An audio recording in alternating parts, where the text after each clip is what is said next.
অনেকেই মনে করেন যে প্রিলিমিনারিতে পাশ করার অর্থ হচ্ছে চাকরি অনেকটা নিশ্চিত, শুধু প্রিলিমিনারির প্রস্তুতি হলে হয়ে যাবে। আসলে বাস্তব একদম না। প্রিলিমিনারি হচ্ছে তো জাস্ট প্রাথমিক একটা বাছাই পর্ব। আসল পরীক্ষা হচ্ছে যে রিটেন এবং ভাইভা, এবং দুইটার মধ্যে আবার সবচেয়ে গুরুত্বপূর্ণ হচ্ছে যে রিটেনে খুব কোনো ভালো মার্কস যদি তোলা যায় তাহলে চাকরি প্রায় 60% উপরে নিশ্চিত বলা যেতে পারে।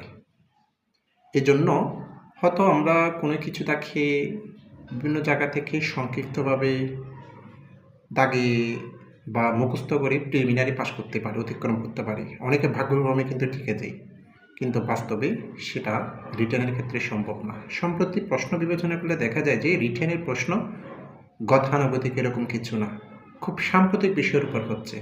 যাদের ক্রিয়েটিভিটি নাই, যারা বিস্তারিতভাবে কোনো কিছু পড়ে না, তারা কখনো রিটেনে ভালো করতে পারবে না।